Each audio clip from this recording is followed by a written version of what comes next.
सैयदा नाहिदा खदरी। आइए देखते हैं आज की अहम खबरें। बीआरएस लीडर एमएलसी के कविता ने धरना चौक पर एक दिन की भूख हड़ताल बीसी दीक्षा का आगाज करते हुए कहा कि ये मसनवी जहानत नहीं है जो बीसी स्टूडेंट्स या उस्मानिया यूनिवर्सिटी हैदराबाद को नुकसान पहुंचा रही है, बल्कि ये अनुमुला इंटेलिजेंसी है। एंटी करप्शन ब्यूरो एसीबी के ऑफिसर्स ने मंगल के दिन मंगल हाट में Telangana state power development corporation limited के दफ्तर में काम करने वाले ग्रुप 4 के अब्दुल रहमान को 20,000 रुपए रिश्वत लेते हुए रंगे हाथ गिरफ्तार कर लिया। एसीबी के ऑफिसर्स का कहना है कि अब्दुल रहमान ने कंप्लेनर के पुराने मीटर में पाए जाने वाले नुकसानात और गलतियों को छुपाने के लिए 20,000 रुपए की रिश्वत ली थी।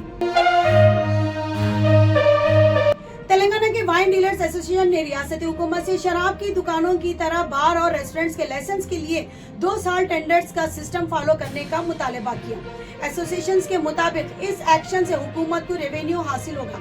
मीडिया से बात करते हुए तेलंगाना वाइन्स डीलर एसोसिएशन के प्रेसिडेंट डी वेंकटेश्वर राव ने कहा कि शराब की दुकानों को कोई सिक्योरिटी नहीं है। इसी तरह अगर बार और रेस्टोरेंट्स को भी हर 2 साल में लाइसेंस बदलने का अगर टेंडर रखा जाएगा, इस तरह के उसूल रखे जाएंगे तो बेहतर रहेगा।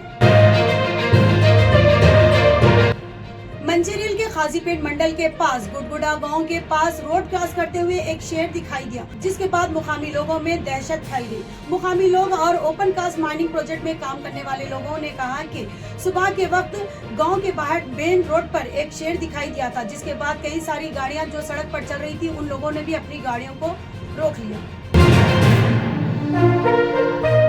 उस्मानिया यूनिवर्सिटी के स्टूडेंट्स के खिलाफ बुक किए गए केसेस वापस लेने के रियासती हुकूमत के फैसले के खैर मकदम करते हुए बीआरएस पार्टी के प्रेसिडेंट केटी रामाराव ने मुतालबा किया कि कांग्रेस हुकूमत कांचा गच्चीबौली में 400 एकड़ जमीन की नीलामी के अपने मंसूबे को वापस ले।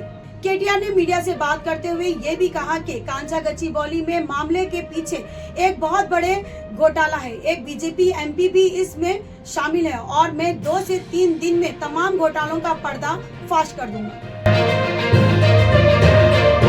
मंगलहाट पुलिस ने बीजेपी के एमएलए टी राजा सिंह के खिलाफ डीजे सिस्टम का इस्तेमाल करने और शहर में 6 अप्रैल के दिन निकाली गई श्री राम नवमी शुभ यात्रा के जुलूस के दौरान हेट स्पीचेस देने पर केसेस बुक किए, क्योंकि ये एक खास कम्युनिटी के लिए नागवार था।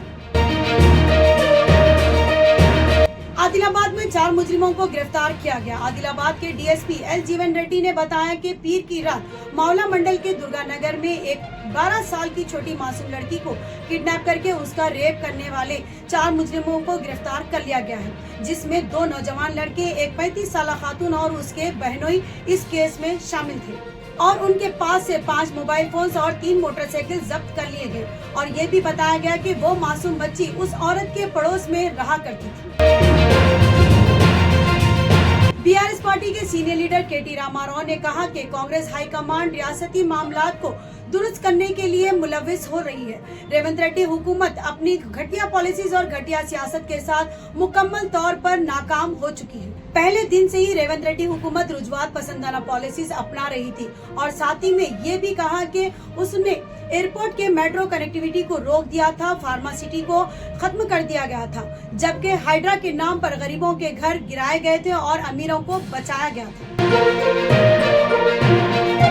बीआरएस पार्टी के प्रेसिडेंट केटी रामाराव ने कहा कि अगर वरंगल पुलिस ने एलका तुर्ती में पार्टी को जलसा करवाने की इजाजत देने से इनकार करती है तो पार्टी अदालत का दरवाजा खटखटाएगी। केटीआर ने ये भी कहा कि वरंगल में हमारे कायदीन ने पहले ही मुकामी एसीपी से मुलाकात करी थी और पब्लिक मीटिंग की इजाजत मांगी थी और मैंने भी खुद डीजीपी से बात की थी और कोई वजह नहीं हो सकती कि इजाजत ना दीजिए।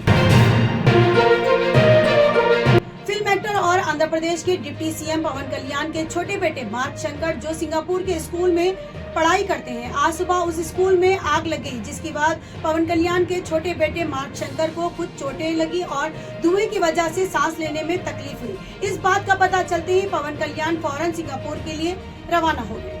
इसी तरह हम आपके सामने सच्चाई दिखाते रहेंगे। इंतजार करिए हमारे अगले न्यूज का। हमारे इस न्यूज के पेज को लाइक करिए, यूट्यूब पे सब्सक्राइब करिए और इंस्टाग्राम पर फॉलो करिए। जय हिंद।